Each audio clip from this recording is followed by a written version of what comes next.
Did your dad spank you when you were a kid? Yeah. Did you get spankings? Yes. Yeah. Yeah. Well, my dad was like, I feel, okay, we had very different childhoods and very different experiences. But I feel like my parents did a really good job at disciplining us, if that's a thing. Like, my dad has a big temper. You say that like your parents did a good job and my parents did a bad job. No, I'm just saying we had different experiences. I was actually thinking, like, I think we both have, like, a really positive outlook on our parents. Yeah, I think. But we have very different experiences with our parents. Yeah. That's what I was thinking. Right. Not that mine's better or worse. Right, I was just thinking, like, we both have a good, like, perspective of what happened to us as kids. So my dad has a decent temper. I think a lot of guys do. I do. And something my dad did really well, and my mom, they never disciplined out of anger or in anger. And they were like really like religious about it, like strict about it, to the point where their friends, like I was talking to one of their friends, their high school friends at my grandma's birthday last year, and he's like, your dad's crazy. I don't know how he did it. I thought he was joking when he said he would never discipline you when he's angry. And so what happened to me when I was a kid is if I'd be in trouble, my dad would be like raging, and then he'd be like, go to your room.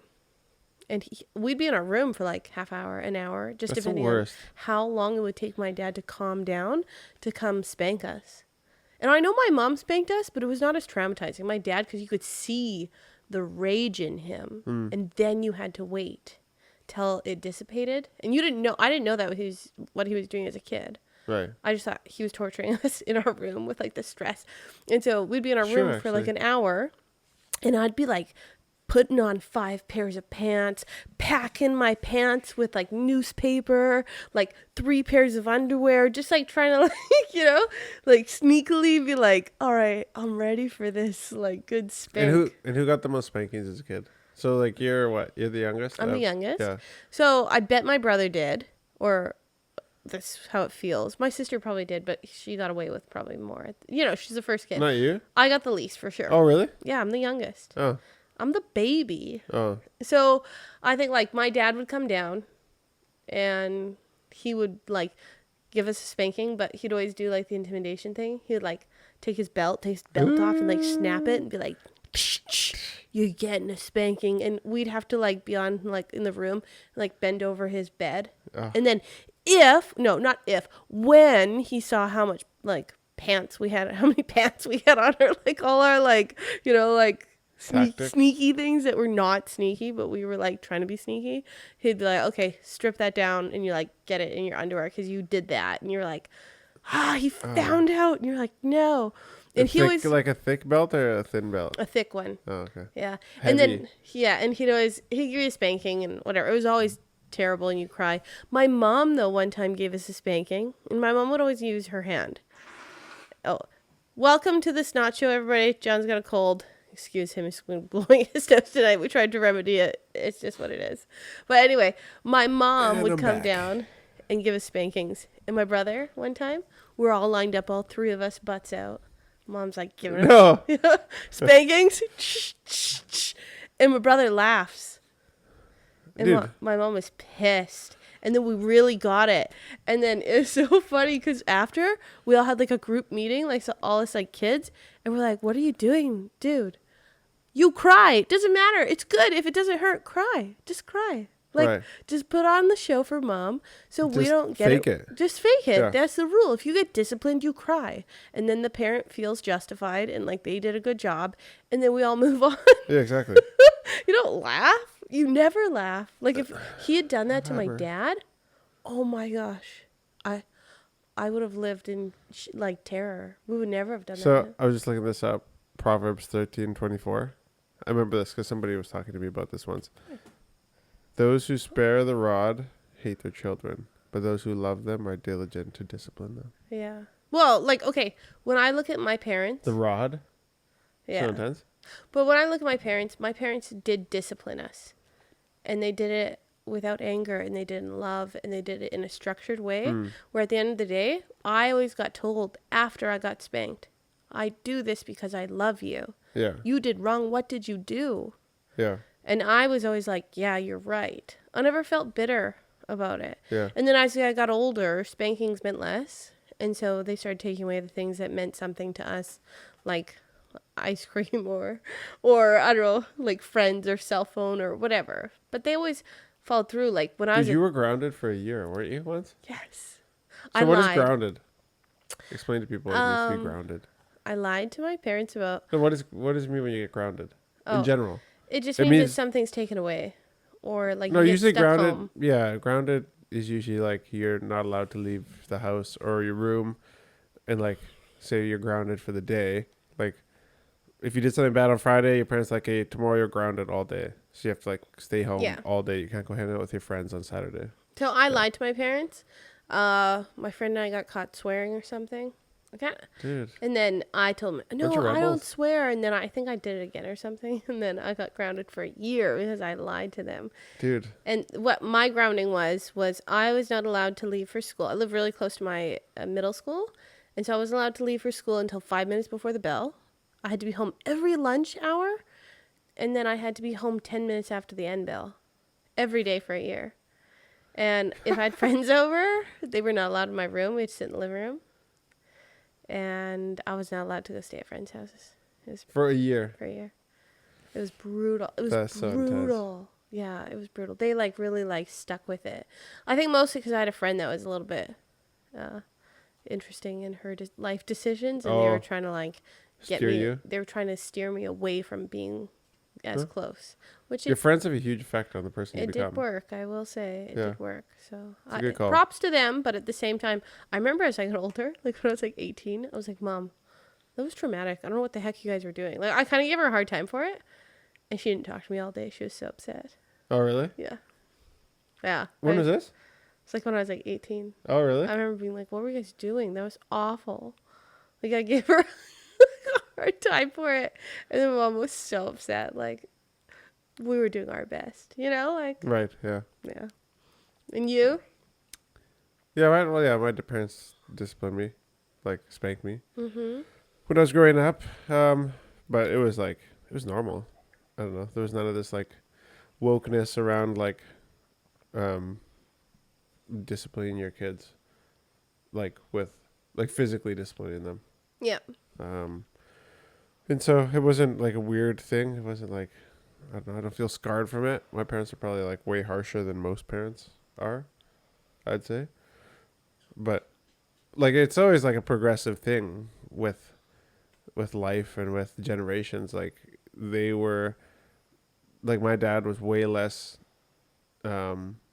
physical with me than his dad was with him. Yeah. And I'm Yeah. less physical with my kids. And you know what I mean? Like, Yeah. I think that's, so I mean, I hope, I don't disagree with physical disciplining, but like I don't know, like I don't know how it fits, like if it's like a cultural, if it should even be like a cultural conversation, because like what if it disappears forever, like you kind of, I don't know, I mean maybe it's not a real conversation, maybe it's not actually a real thing. Like I feel like you just get a bunch of soft guys. Like if they're, no, that's not true. I can't say I that. think, wow. my gosh, Okay, what is this that? like moth has been attacking us all night. There Okay, it goes. John just kicking cups. Anyway, I think like discipline in any form, doesn't matter what it is, needs to be out of love, and then it needs to be stuck with. So I don't think you have to do physical discipline. No, definitely I not. think it has to be a follow through. Like, hey, you no longer get this. That privilege is taken away. And then when they're like, come on, mom or dad, but you stick with that. Even like the year-long grounding, way more traumatic. I feel traumatized from that. Yeah. Well, the spankings, I wish they would have given me like 20 spankings. We could have just got it over with. Like, give me 5 a day, you know? Yeah. Just like get it in there, get it done, and I don't have a year of suffering, Yeah. right?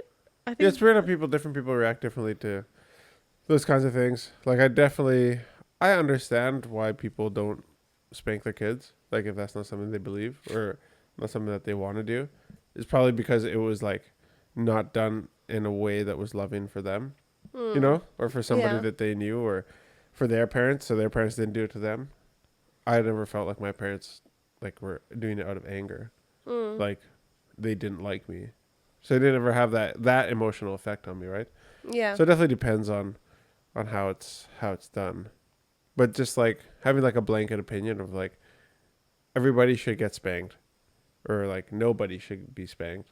I don't think that works. I think most of the governments have put in like laws into effect where like people are not allowed to physically discipline, because I would say like my parents and your parents are the rare exception of like especially I can't even speak for you. I'll speak for myself. My parents disciplined solely out of love, and they never did it in a moment of rage. And I have so much respect for them because I see how difficult that is. Like, little ones will take you to the brink of insanity.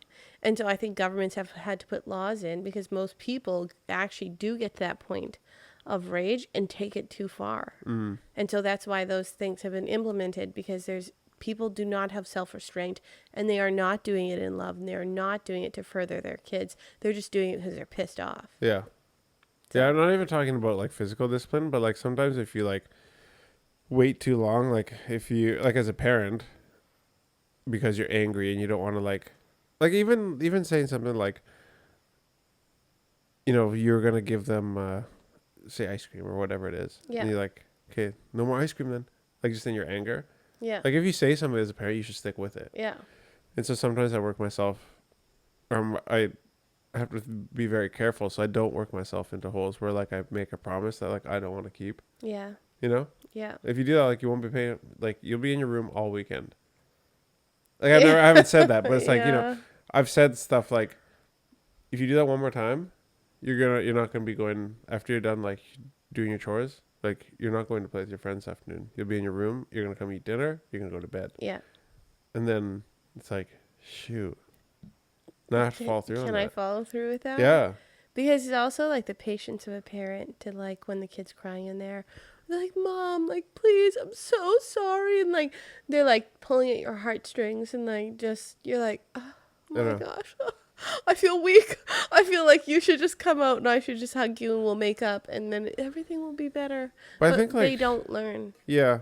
And I think too often like love is associated with something that is Soft. Yeah. Yeah. Like love is not soft. Love No. is not easy. Love is a battlefield. What's it? Love is hard. Is that a song or something? Yeah. Terrible reference. Okay. Sorry. It does sound familiar though. Yeah. Love is a battlefield. I can't sing it. I shouldn't try. I'm like, By who? Oh. Yeah, right. don't ask me that, the least musical person in the world. So we have so many bananas in the house right now, to change the subject. And I don't know what to do with Okay, them. wait, where is the Shabanas? Like your like poster, the things you say like online, you're always like Shabanas or something like that. Why do you say that? Nabanas? Nabanas. Why do you say that? It's weird. What do you mean I always say I that? always hear you say that, and I can't remember. What do you mean where. online? Like on your story, like, or like in life and like whatever, you'll be like Nabanas, and I'm like, I don't know. I think it was something. I think it was from when I was a teenager or something. that's what makes me think of it, and then I roll my eyes every time. Like, oh, okay. I think yeah. I think we just we went through a phase like with me and my friends where we like switched words around, and it all started with shaking a tower. I'm gonna go shake a tower, like take a shower. Oh yeah, you guys Hey are guys, super shake cool. a tower. It's just like so silly. And so then I was like, yeah, Nabanas and oranges. Oranges was like obviously oranges, but It's we okay. slice up some Nabanas with oranges. It's okay. I feel like everybody in high school thinks that they're like so cool. Yeah, But we always this go is not through even- like these like I don't phases. even want to talk about it. That's Like the thing. you said Nabanas, and then do you know what me and my friends did? No, I don't want to know. We were like trying to gossip. I said I don't want No, to. you will know. We were trying to gossip about people without them knowing. So we found like this like language on like, I don't know, online where you like spell out the words. So if I was gonna say like the name Brent, I would be like B rung e nung tung, and you like Oh, I have heard people do it before. you like say like the like first Yeah. word or something, and then it's Dude, like that came out really naturally. Though. yeah, because I know how to. Like if you said brand, it'd be like be wrung and nung tongue. I mean, or something like that. A It's lot like of very practice at exact. this. I'm gonna be like, birang inang tang, T-O. I don't know. It's honestly, we used to speak like that all the time. So we could be like, talk about the guys we liked. We'd be like, oh, do you see birang inang tang? Mm. And then you'd be What? like, oh, So and they don't know what awkward. you're saying, but like you can like talk about them as they're around. And we were so cool like that. Just like talking about the boys in school. Wow. I wish I Yeah. went to your school. Yeah. Incognito. So sick. Should have been talking about me. Yeah. Jong nong ing nong tong. Yeah, we thought we were really cool. And we used it for like a year solid. We got really good at it. Yeah. Yeah, it was a whole it was a vibe, and people were like, you don't know the lingo. You're like J.R. Tolkien with freaking Lord of the Rings, making up your own language. That's right. Elvish. Running that school. So, like try to be cool and such like nerds in the background. Where are we going with this? Nabanas. Oh, Nabanas. Yeah. So we Oh, have the a lot bananas. of we have a lot of Nabanas in the house right now. Dude, we got 4 bundles the other day. Yeah. Day before yesterday, we went out to the farm. We got 4 huge bundles. So we have like 4. Well, okay, that's an exaggeration. Is we it? probably have like 200 bananas. Oh, there Like, you go. yeah. And what you're taking them to the market tomorrow. Oh, yeah. You're going to get a whopping $20 per bundle. Yes. Yeah, it's not even worth it. Drop one at the store. We make money off of that. Yeah, I should. Yeah. And people are missing that. We're selling them like $1 a heap. Yeah, and then I gotta actually go and pull some danya from the office. Do you know what I farm. really want to do one day? No. And this is like on the far off, magical, distant land Buy of Dutch business. Oh, yeah, well, that's happening. Yeah. But even cooler is another business. I would love to make like this is like in my mind, like the best grocery store ever. Yeah. I want to have like a grocery store where everything's in bulk and people can come like weigh out like their oatmeal. Oh, yeah. And No, then, that's a great idea. I know. Yeah. And then I want to have like fresh produce in there from all the time from our farm Right. that we sell in there. And then also like a greenery, like a greenhouse where people can Like a nursery? a nursery. They can go in and buy like potted plants and all that kind of stuff. And it can just be like this cool big warehouse of like It's a lot of awesomeness. ideas in one place. I And know. I'm assuming you're going to put a coffee shop in there too? Yeah, why not? Just like combo it up. Yeah. And just make Podcast studio. it a vibe. Yeah. Yeah. People can, we could do live podcasts in there. Like set up a living room and just like film there and people can come watch us film. Ew. That'd be stressful. Dude, no. What? It'd be kind of funny though. It would be like those like news present. It'd be like, the people that set up like the we're sports like, desks. we could be like a- Ellen. Like the Ellen show, like live. It's live. Our guest is coming in. They're like and all just the me fake just like holding up laughter. my Like, phone, like, yeah, clap. clap everybody. There's nobody there to watch us. It's just like a 2-year content manager in the background clapping like, yeah, guys. Cute clapping. Press We'll the just button. take like pretend audio in the background. Like, Yeah. "Ah." Thank you guys. Thank you guys so much for coming today, love. Well, you do have to value add on your businesses. So that would be a way to value add on our business. Yeah. Yeah. Come on. I think, I'm the idea generator over here, right? One day it could happen. True.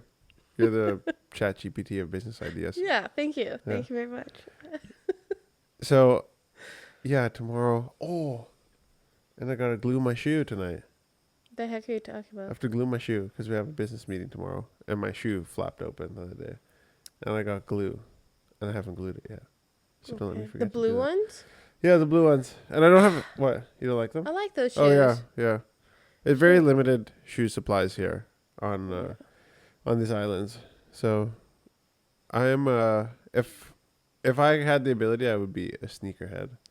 But Fiji yeah. is not like a place to be a sneakerhead. Well, also, you don't have the money to be a sneakerhead. Yeah. Yeah. John used to, when he was single, like go out and buy like $500 jeans, like expensive shoes. And then the moment we got married, I was like, now you're going down to like $30 shoes. Congratulations. Yeah. But I also had a shopping issue. So, Yeah, we both did. yeah. Yeah. That I just like cut that off. I was like, you are not an expensive person now. You work and live at a low budget. And I will stop shopping at all. Because Yeah. I had probably like 10 garbage bags full of clothing. I didn't need any more clothes. So, yeah. We had to cut the addictions out to funnel it into other things. You guys is Which is too bad. bad. Your bad habits. No, it's a bad habit. It's a terrible habit.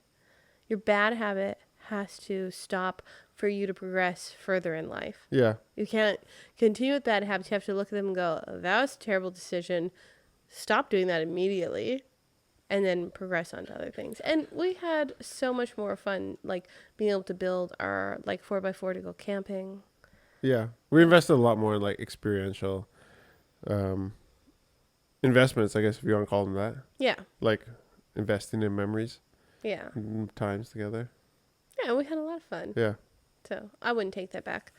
Less fancy pants for John and more I know. camping. Why? But I was looking up a banana pancake recipe today. With no flour. Remember? Do you remember I did that? I was trying to figure out a way to use all these bananas. Is what I was trying to do. Well, actually, a really healthy recipe. It's like eggs and bananas. Pretty much. And then you make pancakes But out it's of a them. lot of eggs. It's a lot of eggs, Yeah. but it's like a protein-heavy pancake, and they taste good. Without like the wheat. Actually, a lot of people in Fiji have diabetes. That would be a really great recipe for them to be able to do. I think it's like 3 eggs, 1 banana. You just whip it and then you grill it. Right. And then you eat it It's like a pancake. It's 2 eggs to 1 banana. Yeah, so if you had diabetes and you wanted to use like a sugar replacement, make a syrup out of that, it'd be pretty good. Kind of. Why? I guess, yeah. I mean, bananas are carbohydrate. Yeah, carbohydrates. But in diabetes, it's not that you can't have any carbs. Everything is in moderation. And protein heavy is better, and banana is a healthy sugar. So the way your body processes it is fine. Yeah, that's true. Yeah. You're not going to eat like a stack full.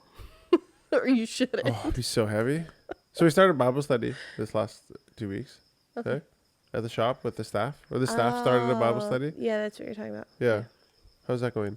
I don't know. Do you know? I haven't been a part of it. No. Yeah, we all purposely. Yeah. We don't want to be a part of it. Yeah. Our friends are lovely. Dave and Tina, they're running it. Yeah, they're missionaries in Fiji. Yeah, and they're a really great American couple. And the staff have asked them to come and run it for them. It wasn't our suggestion. Yeah. They we were like, I don't know, like they're American, you know. just America. America. Oh my gosh. Just kidding. No, so the staff asked if they would do that for them, and then asked us if that was fine.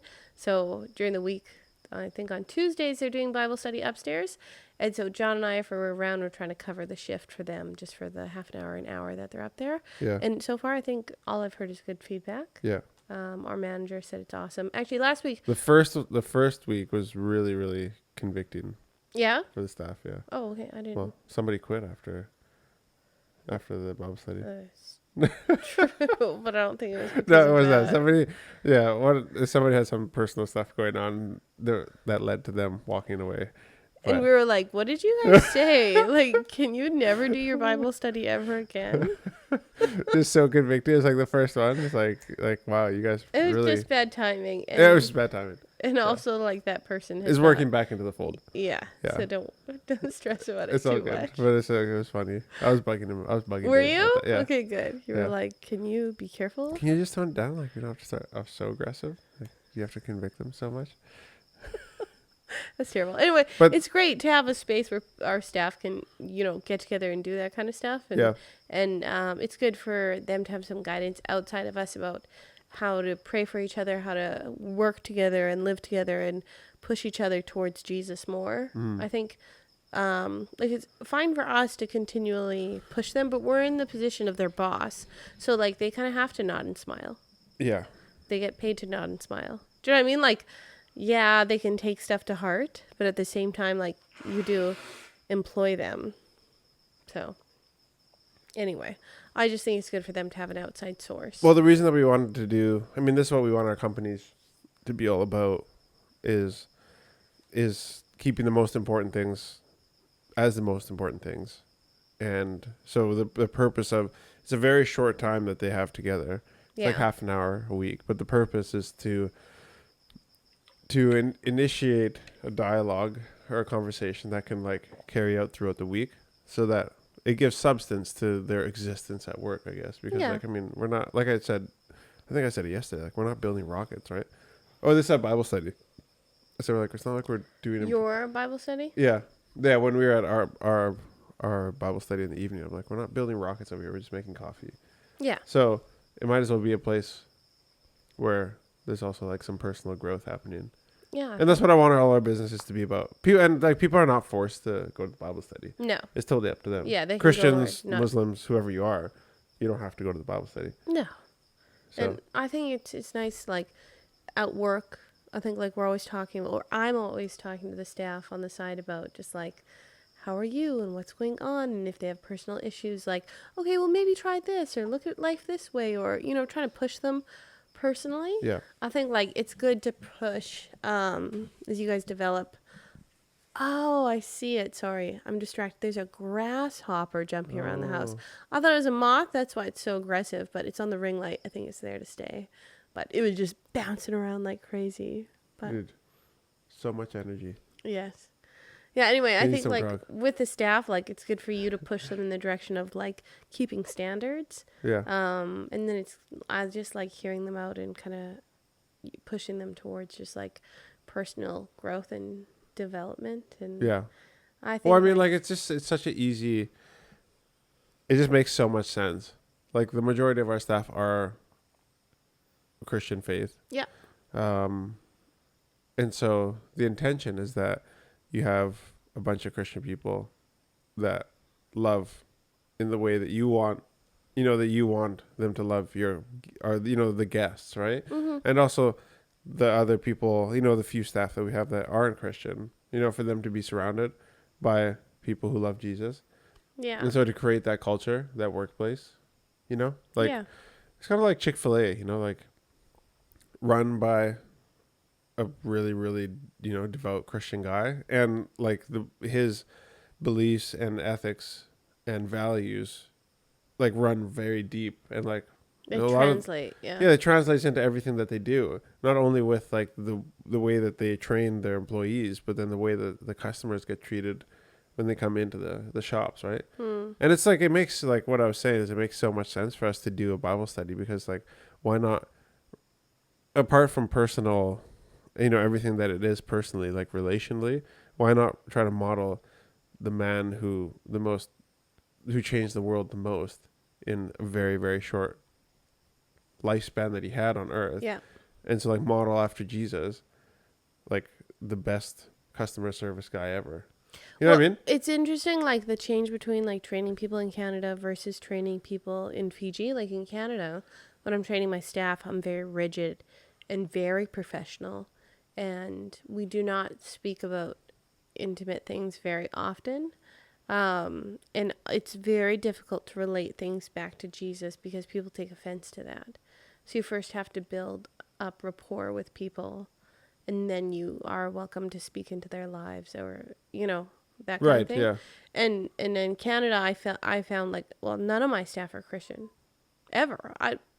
It's very, I'd be like, whoa, really? You're a Yeah, Christian? I wonder have we ever had a Christian staff member? Well, I've had one of our friends work for us, but that's it.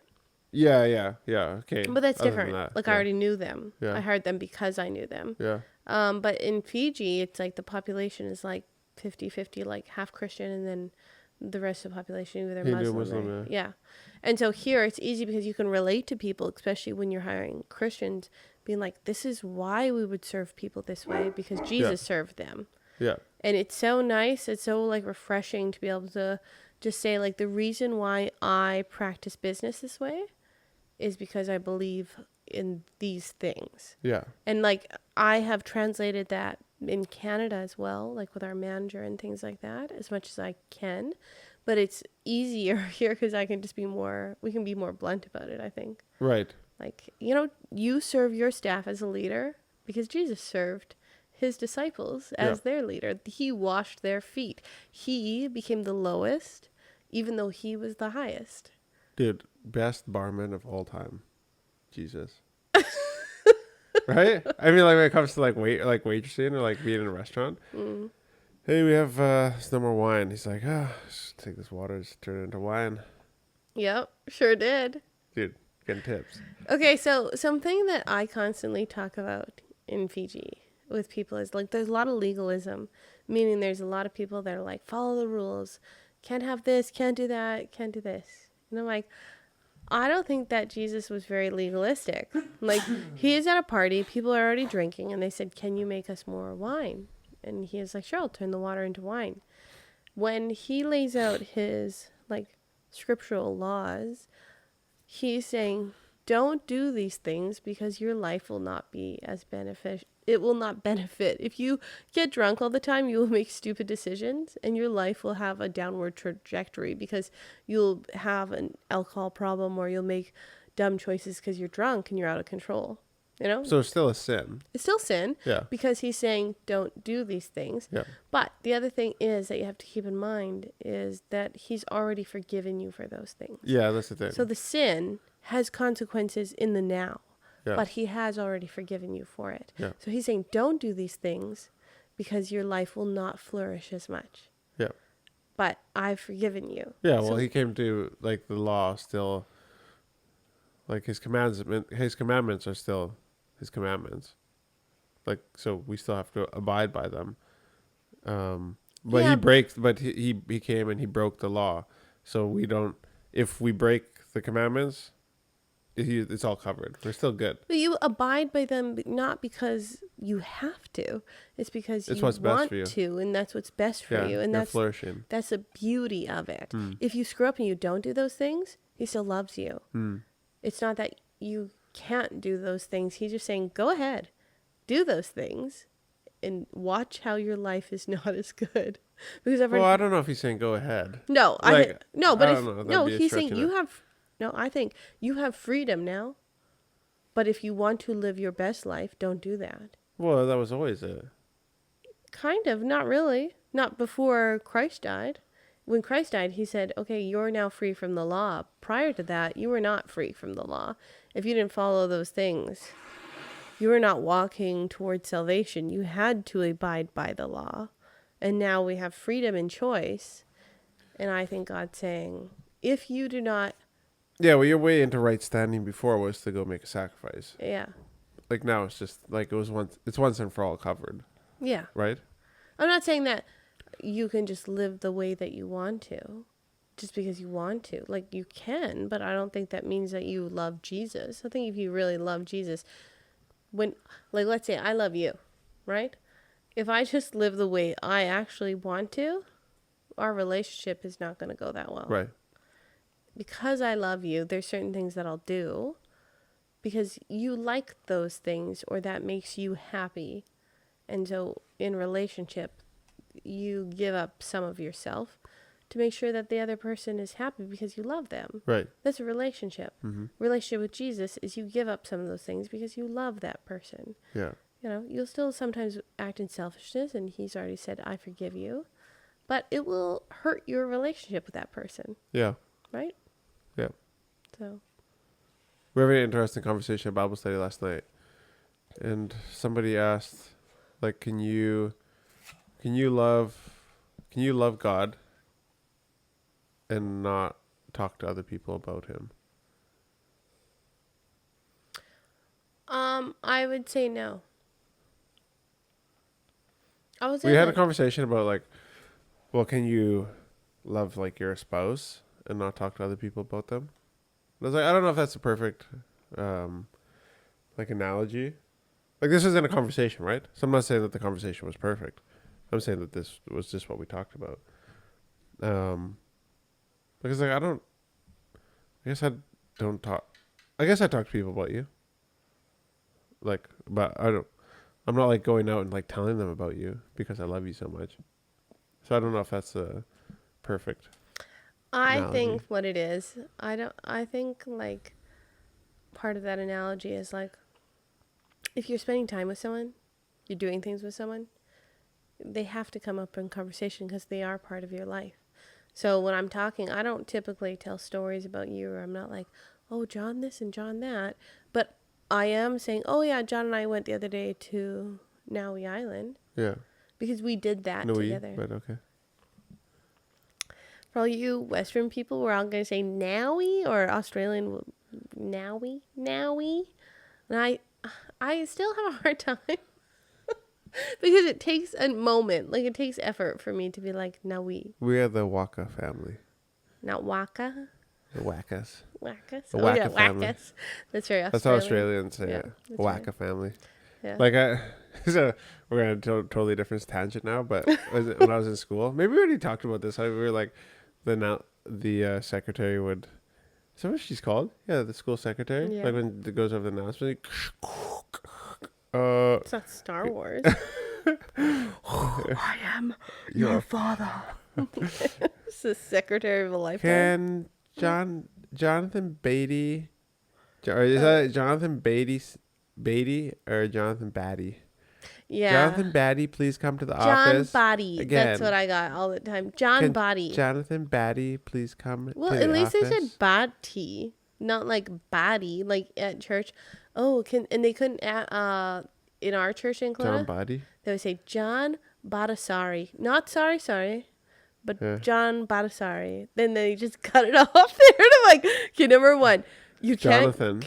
you don't cut off the second sorry, and it's Bati sorry, not John Badasari. Like you John just Badasari. botched the sorry. Even like on like when I was like they like put up a list of like the elders or like my profile like I on their know. website. It was just like John Badasari, the Badasari family. The Badasari family. And you know what happened? Our friend Kyle started that. And Dude, we talk about Kyle in every podcast. yeah, because We Kyle's talk about great. Anyway, Kyle, I hope you're listening. that. I think he actually started it. And he did. He did start it, and he says it from the front all the time. And he'll be like, "Yeah, with John Badasari," and then so people are like, "Oh yeah, John Badasari, the Badasaris," and I'm like, I like how like they just had to like short form our last name because Yeah. they couldn't handle it. Like everybody was like, "Oop." Can we talk about something sensitive "Oh, about Kyle and Alicia? oh, okay." Kyle and Alicia, forgive John for what he's about to say. I don't know. Sure. No, they were like, and I'm talking about this in general because I think this is maybe something that everybody can relate with. Okay. But there's people in your life that you pursue, or that Okay. like, or that pursue you back, and like there's just some, like some people, it just seems like it just never lines up, like the Yeah. friendship, Yeah.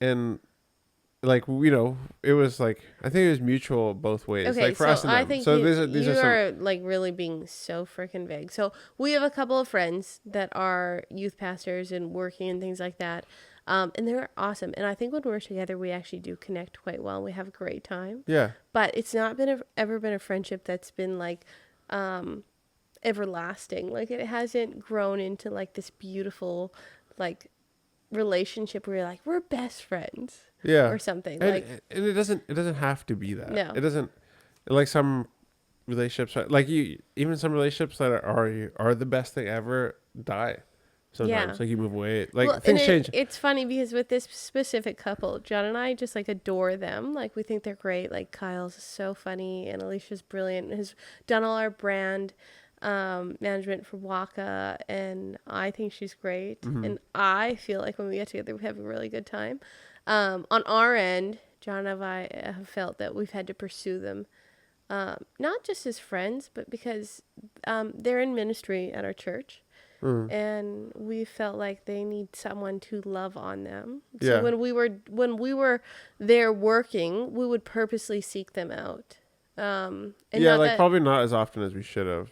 And like you guys should do that. Like if you guys know people in ministry, or leaders in business or in the community, you should ask them like how they're doing. Because I was listening to this guy once, and he said like he was a very very wealthy businessman. He's like people don't check on people like us. Yeah. Like he yeah. was talking to another. It was a conversation I was hearing, and he's like to another successful guy. He's like, I'm checking in on you because people don't ask people like us how we're doing. Yeah.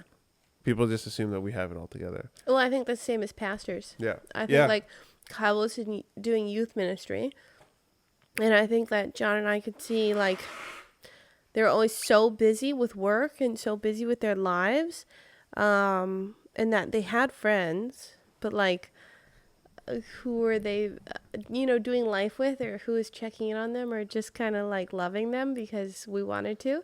And I think like sometimes that's a hard position to be in, because sometimes you were like why are you not asking me back? I'm trying to pursue you to be friends, and it's not reciprocated.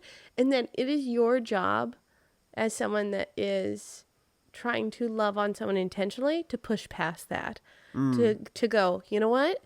This does not need to fulfill me. It is serving the purpose I want it to serve. I am loving on them. Yeah. I'm not talking about this because it's about them specifically. I just think it's something that relationally a lot of people can relate with. Probably Well, everybody. and There's always somebody, or like if you're a couple, like another couple that like you pursue, and you just feel like maybe, and this is not this situation, but we've had like there's other friends in our lives where like it's like I've always feel like we're the ones reaching out. Yeah. This is not in this situation, I'm saying. But like, and then you're just like, you just give up eventually. Yeah, and give up. But I guess that's what you have to do sometimes too. Well, sometimes I think, but like I think in this situation, I feel like our friendship has grown, not to one that we're like best friends, but something that I have so much mutual respect for them, and like when we do have time to spend together, like we really enjoy it. Yeah. And I think it's like grown into something unique in the way that I think we both enjoy time, but it's not the number one pursuit of like you're my main friend. Yeah. But yeah, I It's think like it's kind of like unique, a marathon relationship. Yeah, Almost. it's Like I feel like we can interesting. keep this pace. Yeah. You know what I mean? Yeah. Like And I there's- love them to death. It's a funny thing. Like I think they're fantastic. Yeah. So yeah. I think like within your friendship, like you have to have categories of friends. Like for me, it's easier to have like one, maybe two like intimate close friends. Right. And then from there have like other friends that are like still your staples, but it's not like as in depth, or you're not reliant on them as much. And then I have like a broad amount of people that I am their pursuer, or their confidant, or their person that like I'm pouring into them so much more than they give back to me. Right. And I think like you need those one or two close people that like they can fill your cup. Yeah. And then you can pour out so much more to people and love on other people. And there's people that are really hard to love, that Oh, 100%. they just take from you emotionally. Yeah. And you're just pursuing them constantly. You get nothing back from it. And I think that's something that like people just need love and someone to care for. And I see that when we go back to Canada, like people that I did not suspect that would reach out to us are like, you're Oh, home, yeah, you're man. home. And I'm like, We need to get together. oh, I feel so justified in all that energy that I spent time pursuing you, because now that I've been gone, I feel loved now that I'm back for a Right. short period of time. Before I didn't feel loved. I felt like it was a one-way street. And the moment that I've been gone and I came back, I feel pursued and loved, and that intentional time was so worth it. Yeah. Because I see the impact in their life more than I saw it in mine. Yeah. And that's worth it. Yeah. Like people don't feel loved very much nowadays. Like they feel lonely. I think people are lonely. Nowadays? I think nowadays, like, No, I think if we're going to talk nowadays, I think there's a facade of like being well connected because of social media. Exactly. And because of the internet. And so people feel connected, but there's nothing more lonely than feeling alone in a room full of people, Yeah. you know? So when you're on Facebook, you feel like you're surrounded by your friends and nobody's commented or nobody's liked, or there's no messages in your inbox. And like you have all your friends, like literally everybody plus that you've ever known, Yeah. and you still feel alone. I think it just feels like it feels like a way deeper void, because the loneliness is so it's so tangible. Yeah. Because you're like, there's all these people and nobody's talking Well, to if me. social media counted, I would never feel lonely in Fiji. Do you know what I mean? Like Oh yeah, I see. we have hundreds of thousands of people that follow us. Yeah. That say, "Oh, I love you guys," and like we appreciate it. And then there's some days where I'm like, "Dude, I need a friend." You know, Yeah. like it's like if social media really counted for as much as we wanted to, I would never feel lonely. Yeah. And I feel like that speaks in volumes of like, okay, that's a lot of people to be following us and like even saying hi in person. And you're like, you just don't know me. Like, you know me on a certain level, but you don't have that intimacy with me. Right. That, like I'm missing. Like where my friends like know me, like the bad side of me, like Well, the side that's it's not simply like. impossible to be like the best friends with like hundreds of No, thousands of of people. course, and Obviously, I would and I not know you're want saying to that. be. Yeah, no, I would hate that actually. That'd be so yeah. stressful. Try to maintain that many friendships. Oh my gosh. Yeah, it would be a little much. But this podcast kind of helps, I think. I think so. Well, people get to see kind of a little bit more about us and who we are, I hope, and our humor or our conversations that we would have. Yeah. I guess. Like I like to pretend there's no one else in the room. Yeah. Other than Tui, he's sitting there watching us. Yeah. Falling asleep maybe. You guys are so boring. Oh my gosh, can you guys shut up? Yeah, I think so. Yeah, it'd be important, I think, to figure out who are the people in your close circle that Fill your probably- cup. yeah, fill your cup. I was like, yeah, okay. But also like people who might not have anybody checking in on them, because like think of like a person that you think has it all together, and like maybe message that person. Yeah. You know what I mean? Yeah, like check in on that person. Be Yeah. like, how are you actually doing? Or like you don't even have to, like, if you're not in a spot where you can actually maybe even have like that conversation with that person, just encourage them. Yeah. Maybe. Yeah. Or send them a word of encouragement. Yeah. I remember that exercise. There was like, I think, you have these like groundbreaking moments in your life. There was like a couple Bible studies that I ran where I was like, this was a good one. Okay, Like I need okay. to template this one. It was the one where I said, write, what was it? Oh, write something about the person on your left. Or did you get a name? Yeah, I think we wrote, we wrote down all our names on a piece of paper. We put them in a hat, shook it around, Everybody and in then the everybody picked out a name. Okay. And then whatever you had to write some, like a paragraph, like of like 50 words of like encouragement about that person, their personality, and who they are. Okay, yeah. And then we all like put it back in the hat and then picked out the names again just for fun. And then random people read like, hey, Leah, like this is what was written about you. Remember? I don't know if you remember that. Yeah, that was good. I just I was just sitting there. I'm like, Pat yourself on the back. Pat Laugh a bit. Good job, John. I was like, oh, this could be such a big fail. But that was so fun. Maybe I just had a lot of fun. No, it was I good. thought it was fun. I think it's good because anonymously someone was saying something nice about you, Yeah. and you were like, "Oh, like that's so nice that somebody thinks that about me in this group." Yeah. Like, okay, because I think a lot of times we don't get enough encouragement through the week about who we are as people. Yeah. Maybe I'll do that at the next staff meeting. Yeah, I think that'd be I good. should. We'd do it. Make it happen. Yeah. That'd be good. Except everybody knows each other's writing. Oh my gosh, they do. I like screwed up on like an order. The other day I was like practicing something, and then John was like going through. I was like taking a look at the notepads they made, and then he was like going through, and he was like, "Who's this? Who did this terrible job?" Like, oh, that's Stephanie's writing. And I was like, "Oh my gosh, can you guys just not know this stuff? Like, can we?" All right, I'm never practicing again. Yeah. Next time, throw it in the trash just to see. Yeah. Don't leave it there. Yeah, I won't. Shall I ask you a question? Okay. From let's do our it. game. We should just use the game and use it all night, and that will be our entire podcast. Oh, okay. Well, let's just do a bunch of questions then. What don't I give myself enough credit for? Yeah. Ooh, That's a hard one. no, I don't think so. I think it's not that hard. I think I would say, like, you don't give yourself enough credit for, like, your ability to, what's a word, like, sit down and, like, what's a word, like, when two people are fighting or you're fighting with somebody to, like, deconstruct the situation and like conflict resolution. That's what it is. You have a very good skill at that. Conflict resolution. Like when there's an issue and like dealing with issues well in a non-emotional way, in like a constructive way. I think you don't credit yourself enough for that. Like I would say that's a really big life skill, because a lot of people go into conflict issues and resolution in an emotional state and actually make it worse.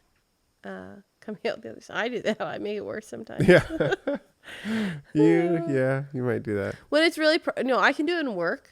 I can take my emotions out of it and just be like stone cold, like no heart. Yeah. In the sense of like, I don't need to get overly involved in it. When it's my personal life and I have to deal with it, I feel my feels. So Right.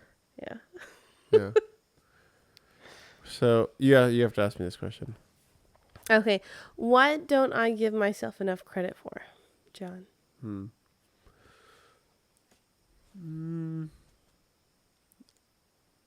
Maybe.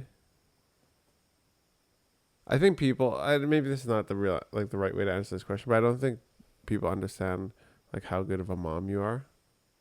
No. Even though like you don't. Even though you don't. It's not like the forefront thing that's always talked about, I guess, because we go so hard in the business space, and our lives are, like our kids are along for the ride with us, right? Like Yeah. we're living our lives, we're loving each other and loving our kids as best we can on this way, right? Yeah. But like we're trying not to like lose our relationship, with the Lord, and with each other, by just channeling all of that love to them, so like keeping it right, like keeping this first, keeping this second, and then the kids third. That sounds brutal, but that's like that's what it should what be. it is, right? And so our values, or our like important things, like creating business, like we love each other through that, right? Like we obsess over it, we talk about it all the time, but it's not work. Like we enjoy it, obviously. Yeah, it's just our lives. Yeah, it's just our lives, right? So that's what the topic of conversation normally is. And the kids, we co-parent. Yeah. And it's not like I guess what I'm saying is like you're not a stay-at-home mom. No. Just like, because obviously then you'd be a great mom. Like it would be discussed, because that would be your main focus of every day. Yeah. Would be being a mom. But because you're, out of the house, I'm out of the house, we're here, we're there. Sometimes we're mom, sometimes we're dad, but you're a good mom. Thank you. I think we already answered this question. What's something I'm too hard on myself about? I feel like it sounds familiar. Yeah, maybe just go to the next one. I don't know. It seems very like similar to the last. Yeah, I know. It does. What do you think our defining characteristic is as a couple? That's a great question. Defining characteristic. As a couple. So maybe let me rephrase this so it helps us answer it. Like if people were to describe John and Steph in one word, what would they say? Ballsy? Yeah. Like Crazy? like crazy because like what are you guys doing? Like like leaving, like obsessive maybe? I don't know. I would say maybe like aggressive. Let's go with aggressive. Oh, okay. As a couple. Right. I feel like what we're passionate for, we can both really go into. Like I would say people in general might describe me more aggressive, like in nature, but they don't understand that like the depth of your aggression is like persistence and perfection, and like it hits harder than mine. Mine is very surface and yours is deep as frick. Like when you're passionate about something, you're aggressive about it. You're very aggressive about it. Like John's woken up at 4:30 in the morning, not as consistently in Fiji because our schedule's way different, but like for 9 years of our marriage, it was every day because the dedication level is there. In Fiji, we wake up every day and just get things done, and life is hard, and like you're committed to it. So I would say you seem like a gentle soul, but you are a very aggressive person. Right. I probably belong in the military. Yes, like would I have done well in the military? Yes, you think? I think you would have liked it in the sense of like the rigidness of it and the perfectionism of it, like tidy uniform and like structure. I might question too much though. No, I think you like structure a lot. I do. I think I make you question. Oh, okay. I think I'm the free flowing. If you could live in like the structured box, I think you would love every second of it. And I think I rip you out of What that do you think? structured Would I do well in the box. military or? Yeah. Yeah. Okay. Yeah, so Huh. good. I feel like I rip you out of your structure box every second of your life. Yeah, probably. And that's why you get stressed. But then Yeah. that's also why you accomplish more because I push you. Like I love days where I get to go to the farm and just Yeah. like, this is what we have to do. Like the other day we went set up a water tank. Yeah. Everything, Yeah. Like The list is checked like- off. we have to pack these tools so that we can cut down that tree Mm-hmm. and so that we can dig holes to dig the posts, and we have to put the water tank up, and it was just like very straightforward, and we did it and we checked it off and it was Yeah. good. And I'm Right? like, John, let's build this amazing business, this new thing, and da-da-da-da. And you're like, okay, but what about like the details? I'm like, yeah, but let's just be like excited about this passionate new idea and dream about it until we think it's a great idea, and then we'll sort out the details. And you're like, okay, Yeah. let's take a step back. And I'm like, no. Yeah, maybe that's why I'm like the systems and processes guy for all Yes. the businesses. Which we need. You need those two people. You need the dreamer, the passionate person, the idea maker, the and you need operator. the operator and the systems and process and actually like button down your business. You have to have both. Yeah. It's very difficult to be both people. I've tried to be both people and I fail so hard at no, I can do the processes and systems. It just takes the joy out of my soul. Yeah. And I feel like when you get to do a process, You know, you're right. like, I would do well in the Yay. military. Like, I'm thinking about it now. all of a like, sudden, John's like, screw business. yeah. Sign me up, sir. Call me private. Call me colonel. Can you sort of be a private? Can you like call me general or like something like Yeah. private Private- Badasari? Private Badasari. That would be if you were in the States. It would definitely private Badasari. Okay, worst American Private accent. baddie. Private body to the front. Get your body to the front. Okay. No, we've digressed. But I was thinking about it, I'm like, I create like checklists like in everything in life. Or like I need like I love everything with a system. Even with my Yeah. devotions. I'm like Yes. soap. Like the scripture, observation, application, prayer. I'm like, that's like I need that. And- That's good. And the best thing to me is that people think you were like a people person. When I met I you, am. I feel like I've had to like Huge people person. create you into a people person, like push John into this because you're such a perfectionist. So now your new goal is to be a people person and do it so well. Okay, stop telling me who I am. You No, are no, like no. that, I don't and like it's this. I don't annoying like this because part. people I are don't like, like this. John is such a people person. And I'm like, he's not. He gets very drained from a lot of people. No, He's people like fill my cup. No, he's like exhausted from you guys. But he's like, in his mind, he's like, I will make you so happy and I will be your best friend. I'm going to do it so well. And you're like, I just like watch him and I'm like, that's not how you used to be, honey. But I'm so glad that you've like adapted this skill. Like we used to come into like a crowd of people and John would stand in the corner with his arms folded, like deadpan, like axe murder face and just watch people. And then I'd be like, can we go out and have fun? And he's like, no, I think we just stay home. There's a lot of work to get you out there. Ah!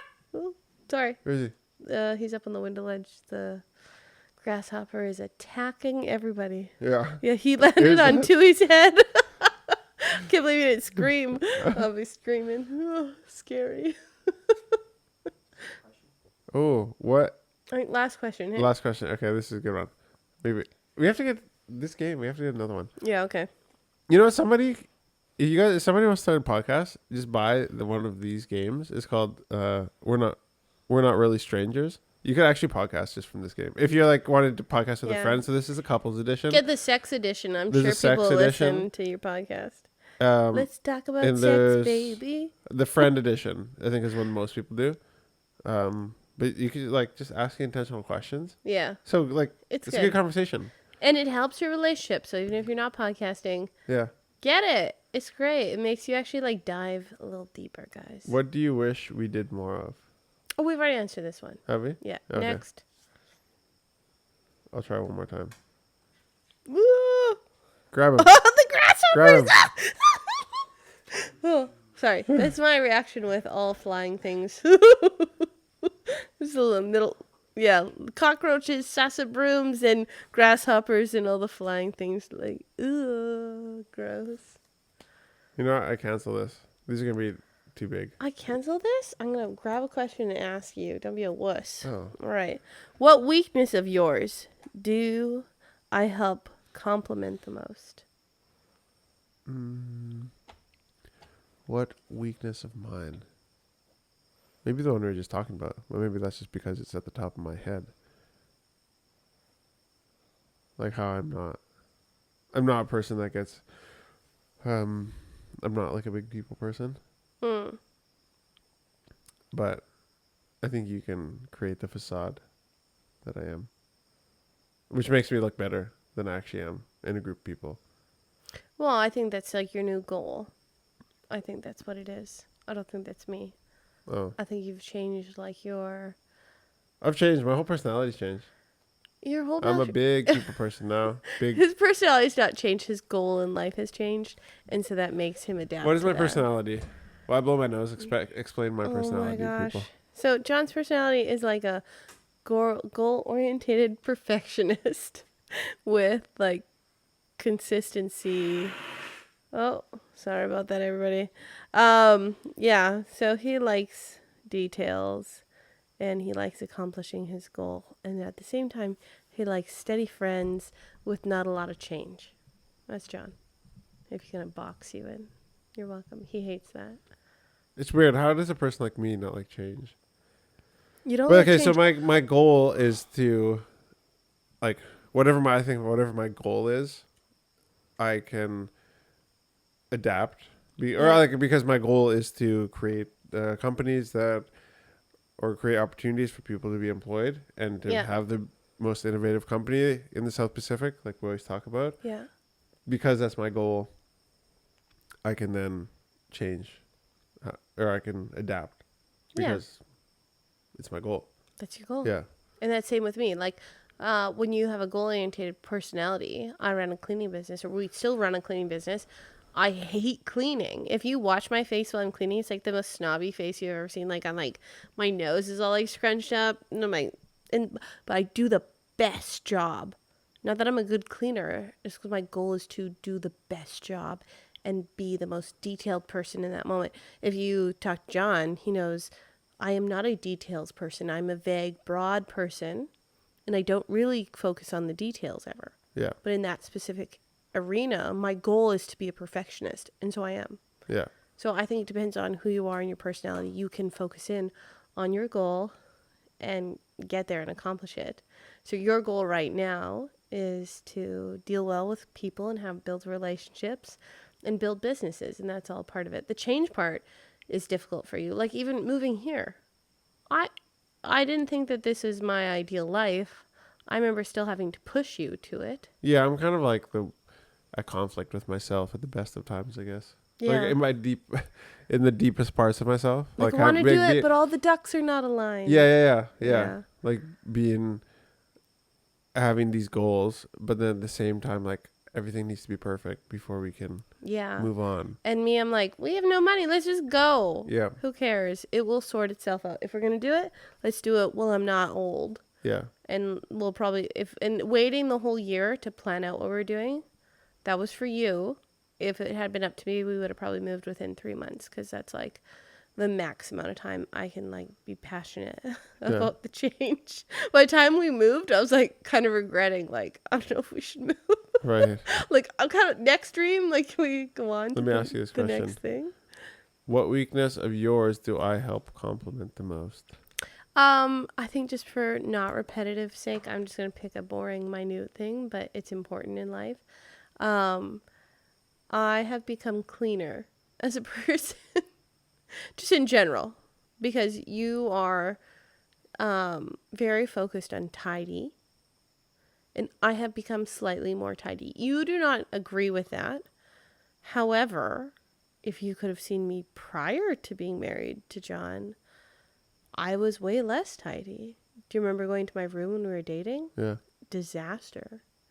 And as a French would say. C'est un disaster. Yeah.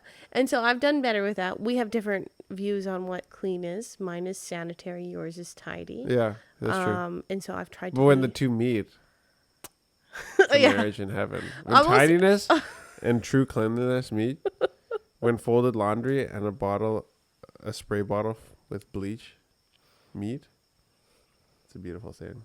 Yeah, well, good luck. Sanitized and looking good. I will say we had it down pretty pat, like when it was us in Canada with our small house. I will say our house is on point, to the point when Sev and I got diagnosed with asthma, that the specialist was like, "Can you not clean your house so much?" I'm just saying.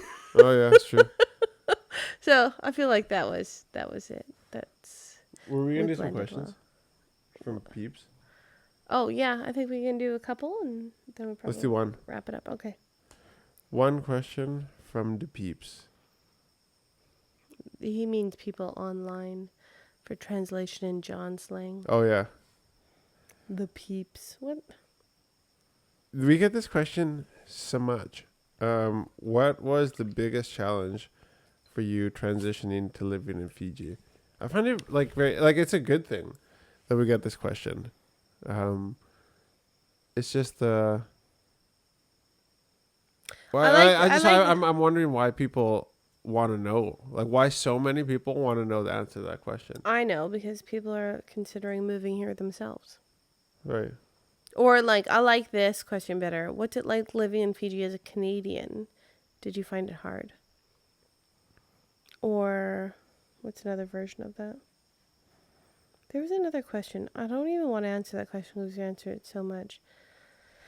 Someone asked a question about why do you guys, are you blogging? Like, why do you vlog? What inspires you to be an internet blogger?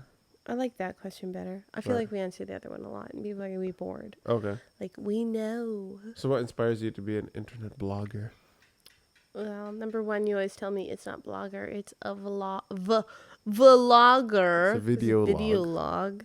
So I won't judge you, John May, if you say blogger. I say blogger, vlogger, or a mix of the two often. I hate talking about myself like that though. What? We're just people telling our story. No. That's all it is. No, but I think we looked at Fiji, and I always say Fiji is like the 90s in Canada, where we didn't have a lot of internet, we didn't have a lot going on online. And so the people that started then are doing really well now. And so if you can be first to market, we looked at Fiji and we were like, there's not a lot of that. So we could be the number one more easily. Where in Canada, the market of that is so flooded. Mm-hmm. And it's something that can make you stand out and stand apart. And we just saw that as a business opportunity. Yeah. And I don't think John and I ever, both of us were never like, oh yeah, we should start a YouTube channel. I think if we stayed in Canada, we would never, ever have done that. Ever. No. I can't see us ever being interested in that. So much work. So much work. It's a full-time job. Yeah. Everybody's like, oh yeah, you just put out cute videos. It's like, oh my goodness, the amount of effort and thought and time and even just like passive energy that has to go into it is exhausting. Mm-hmm. I don't think people realize how much work it is. And I think like for us, it is just kind of a way that like we are starting our lives again. We already did this. Both of us started working young. We got married really young. We built our lives together. And now we're redoing it in another country. Mm. This is an easier way to rebuild and build a brand and do all the things that we did quicker. Because we're in our 30s now. Yeah. We got married at 19. We got to do that already. And we were young whippersnappers. And now I'm like, I'm 30. I want to progress this. I want to get this done quickly. I don't want to be doing this for another 10 years. Yeah. I don't want to. When you put it like that, though, it's like, you know what? It's okay that it's taking time. Yeah. Right? Because, like, how long did it take to get to where we had been? Yes. And then to, like, get rid of it all and to restart.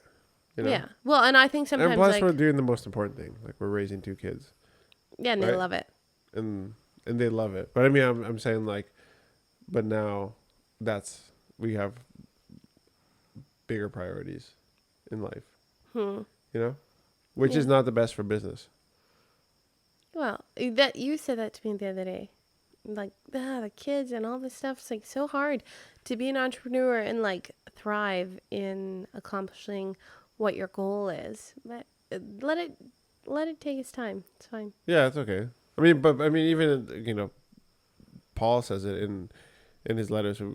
That if you can be a Christian, like if you don't struggle with lust and all this stuff, it's actually more effective to remain single. Like if you don't feel the need to like get married, like you'll be a way more effective person for reaching people for the gospel. If you don't, because when you have a spouse, like a lot of your attention is, has to be directed towards your spouse. But if you can't stay out of sin, then get married, right? Yeah, like family is time consuming. Mm-hmm. Yeah, I think so. I guess that's just the answer. Is we just feel like that will progress us more quickly to our goals ultimately, and I think like it's a good thing to show people that like the roots that they come from and the tradition that they come from is something to be respected, and I think it's something that like we want to still have thrive, and so we want to show people the good side of that. Mm-hmm. We want to show them like there is so much beauty in this community still. Yeah. And like it has to be dealt with a certain way, but it's also so beautiful. Like our children are really living like this beautiful childhood that they would never get back home. Yeah. So anyway, I think we should wrap it up tonight. This podcast is sponsored by Fresh Tea and Coffee. Check us out in Sanganga. We're open 7 days a week. Sunday's the only day we're open at 12. We close at 9 every night. Every other day we're open at 7:30 a.m. Check out the sign. We got a podcast coming out. A vlog. A blogger. A vlog this week we've got coming out pretty soon about our new highway sign. Yep. We'll talk to you guys later. Catch you next week on the pod. Night. Peace.